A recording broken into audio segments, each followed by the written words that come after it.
Mga kapuso, 2 taon na po tayong magkasama. Uy, partner, 2 taon na tayong magkasama. Natiis mo ako talaga. Araw-araw na balitaan mula Lunes hanggang Biyernes dito po sa News to Go. Bukod sa paghahatid ng mga pinakamainit na issue, ay naimbitehan at nakapanayam din namin ng ilang mga mahahalagang personalidad. Dinayo rin namin ang ilang lugar sa bansa para malaman at ibahagi sa inyo ang iba't ibang kwento at karanasan na sumasalamin sa buhay ng ating mamamayan. Tunghayan natin ito. Marso noong nakaraang taon, live na nakapanayam sa studio ng News to Go ang nooy nililitis na si dating Chief Justice Renato Corona. Ilang buwang nanahimik ang punong mahistrado kaugnay sa kanyang impeachment. Ultimately, alam mo, it all boils down to whether you're guilty or not. Eh, alam mong wala kang kasalanan, ba't ka naman mababahiran? Sino ang nagsasabing na bahiran ka? Yung kalaban mo. Para naman mabusisi ang mahigit 40 sesyon na ginugol ng Senado sa loob ng 5 buwan para sa pagdinig ng kauna-unahang impeachment case laban sa Chief Justice. Nakapanayam ng News to Go sa studio si Senate President Juan Ponce Enrile.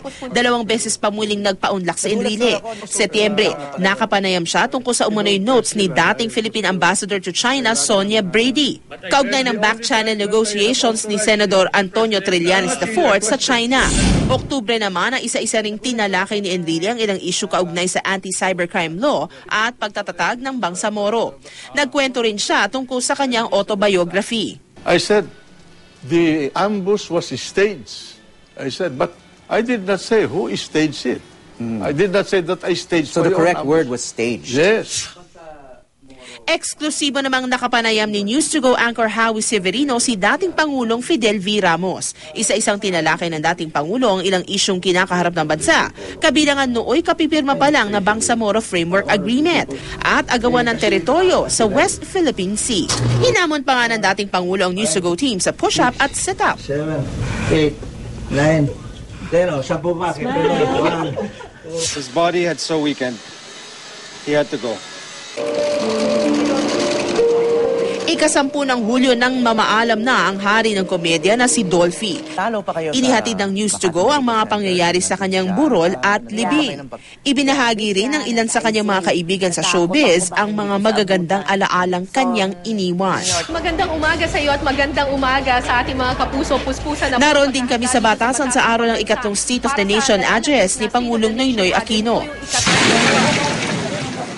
Tinutukan din namin ang isinagawang search and rescue operation sa Masbate para kay dating Interior Secretary Jesse Robredo matapos bumagsak ang sinasakyan niyang eroplano noong Agosto. Dahil dumarayo rin ang News to Go team sa iba't ibang lugar para sa pagbabalita, minsan na rin naming naranasan ang bagsik ng puwersa ng kalikasan. Binayo ng naglalakihang alon ng ferry na sinakyan ng aming team mula sa shoot sa Mindoro. Kumalma rin naman ang dagat makalipas ang 2 oras at ligtas na naihatid ang mga pasahero sa Batangas Port. Naging bahagi rin ng News to Go team ng unang Paskong nagkaroon ng liwanag sa lugar ng mga mangyan sa kabundukan ng Bansud Oriental, Mindoro. Ang Project Malasakit ng aming anchor na si Cara David at Spin Project ay namigay ng mga solar panel at LED light sa komunidad na walang kuryente. Bukod dyan, saksi rin kami sa unang Paskong nakatagpo ng pamilya si John Levy, ang special child na nakilala ng News to Go team sa isang bahay ampunan. Really excited to have you here with us. I know it'd be very fun having another brother. Pinaboto rin namin ang mga Facebook users kung alin sa mga video at litratong ipinadala ng ating mga U-Scooper ang dapat parangalang Top U-Scoop of 2012. Nagwagi ang Kedeng family na ginaya ang post ng mga karakter sa sikat na painting na Spoliarium ni Juan Luna. Howie Severino. Sa nakalipas na taon ay kinilala rin ang galing ng mga News to Go anchor. Ilan sa kanilang natanggap ang UNICEF Child Rights Award na iginawad kay Cara sa Seoul, Korea para sa dokumentaryong alkansya ng programang Eyewitness. Tinanggap din niya ang Adamson University Media Award for 2013. Si Howie naman na GMA Vice President din for Multimedia Journalism.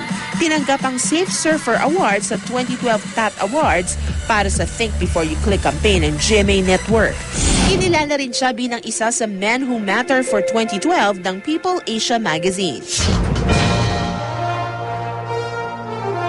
Hangad din ng News to Go na maging maalam at mapanuri ang mga botante para sa eleksyon 2013. Kaya sa segment na In-Depth, kinilatis namin ang mga senatorial candidate. Oras-oras, alam niyo ang balita on air at online. Impormasyong magagamit nyo dahil kayo ay on the go. Matapos ang 2 taon, asahan ninyo ang mga susunod pa naming paghahatid ng mga balita at impormasyong magagamit dahil kayo'y on the go. Wow, happy anniversary, partner. Congratulations din sa ating program manager, Queenie Di Mapawi. Miss Queenie. Executive What will producers we do natin. without you, Miss Queenie? Ang EPs din natin, Tony Pua and Wayne Custodio, at saka mga producers and staff ng News to Go. Maraming salamat at saka dun sa ating camera crew. And but most importantly, maraming salamat sa lahat ng mga tumatangkilik ng News to Go every morning. Thank you very much.